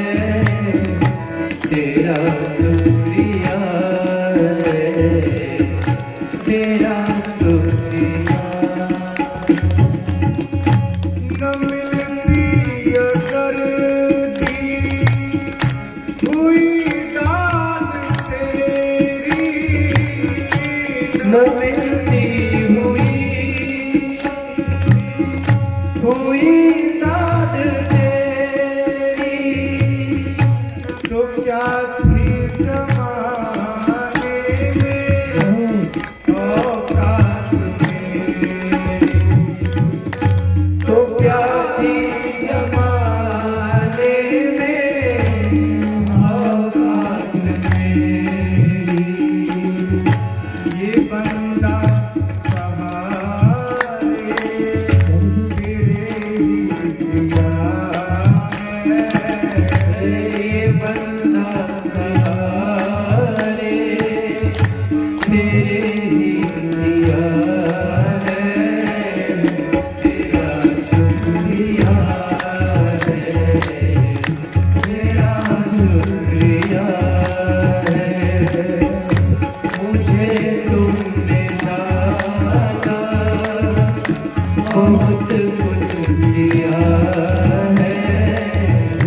तेरा शुक्रिया है, तेरा शुक्रिया है।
सभी का है दाता, सभी को सभी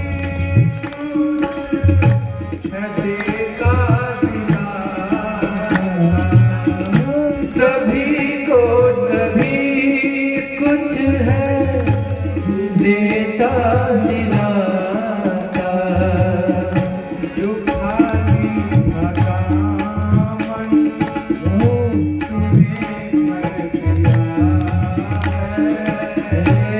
जो खाली का दामन तूने भर दिया है, तेरा शुक्रिया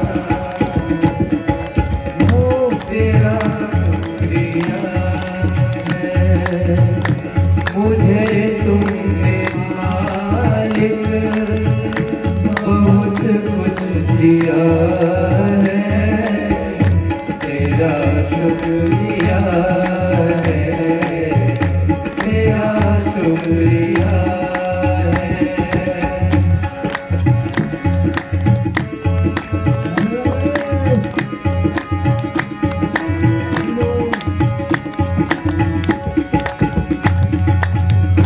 मुझे तुमने मालिक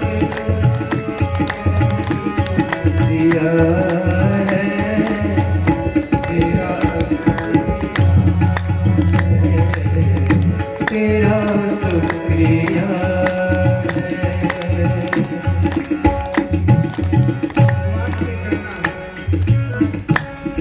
जीवन में हम भगवान को याद करते रहे, इससे बड़ी कोई उपलब्धि नहीं।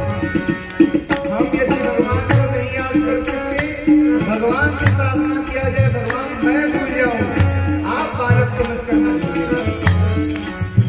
इतना ही कहना है, मेरा भूल जाना तेरा ना भुलाना, मेरा भूल जाना तेरा ना भुलाना, तेरी रहमतों का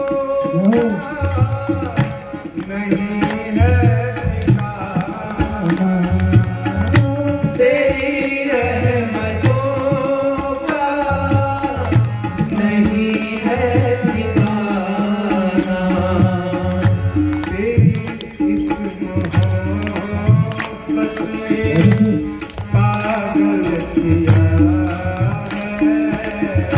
तेरी इस मोहब्बत ने पागल किया है, तेरा शुक्रिया है, तेरा मुझे तुमने मालिक बहुत कुछ दिया है, तेरा शुक्रिया है, तेरा शुक्रिया है। मुझे तुमने मालिक बहुत कुछ दिया है, तेरा शुक्रिया है, तेरा शुक्रिया है, तेरा शुक्रिया है, तेरा शुक्रिया है, तेरा शुक्रिया है। भगवान से सदैव हम और आप कहीं किसी से मिलते हैं, कोई थोड़ा सा उपकार कर दे तो तुरंत कहते हैं थैंक यू, धन्यवाद। भगवान के समक्ष जाकर जो प्राप्त है उसी के लिए दिन रात कहिए, हिंदी में आए हिंदी में कहिए, अंग्रेजी आती हो तो अंग्रेजी में भी कहिए। सदैव धन्यवाद, थैंक यू इत्यादि शब्दों से भगवान को संबोधित करते रहिए कि भगवान आपका ही दिया है। जाति जाति की कोई बात नहीं महाराज, हमारे यहाँ जाति नहीं है, वर्ण है। वर्ण व्यवस्थाओं से सनातन चला है। जाति के लिए कहते हैं जाति पाति पूछत नहीं को को भजे सोई हरि को होई। कहे महाराज विदुर जी महाराज अत्यंत प्रसन्न हुए, भगवान की सेवा करते हैं। सेवा करने के उपरांत माधव प्रसन्न हुए, वरदान लेकर के अपने परम धाम को पधारे। इसके पश्चात श्री सुखदेव मुनि जी महाराज प्रारंभ करते हैं कि भगवान का अवतार किस कारण से होता है। सबसे पहले अवतार की कथा में श्री मध्य यज्ञ वराह की कथा को श्रवण करें कि वराह जी का उत्थान कैसे हुआ, वराह जी का प्राकट्य क्यों हुआ। ब्रह्मा जी सृष्टि कर रहे थे, तब तक मालूम पड़ा सृष्टि गायब है। सृष्टि को गायब देखकर चतुरानन चक्कर में पड़ गए कि सृष्टि गई कहां। ध्यान किया भगवान का, प्रभु आपने कहा था सृष्टि वर्णन करो। पृथ्वी को कोई दैत्य लेकर भाग गया। कौन? कथा में श्रवण करिए। कश्यप जी, ब्रह्मा जी के ही 10 शिष्यों में मरीचि के कश्यप जी की पत्नियां हैं दिति और अदिति। देव माता अदिति और दैत्य माता दिति। दिति ने एक दिन अपने पतिदेव कश्यप जी महाराज से संध्या के समय रति याचना की। और हमारे शास्त्र 4 वस्तुओं के लिए मना करते हैं, सायंकाल में सर्वथा निषिद्ध है। कौन कौन सा? बोले सायंकाल के समय विश्राम नहीं करना चाहिए, सोना नहीं चाहिए। सायंकाल के समय भोजन नहीं करना चाहिए। सायंकाल के समय अध्ययन नहीं करना चाहिए।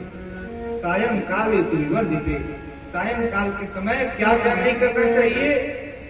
आहारो मैथुना निद्रा स्वाध्यायो च विशेषतः, स्वाध्यायो च विशेषतः। सायंकाल के समय सर्वप्रथम आहार नहीं करना चाहिए। सायंकाल के समय विहार नहीं करना चाहिए। सायंकाल के समय सोना नहीं चाहिए और सायंकाल के समय कभी भी अध्ययन नहीं करना चाहिए। दिति ने रति याचना की, कश्यप जी ने मना किया, देवी शास्त्र विरुद्ध कार्य है।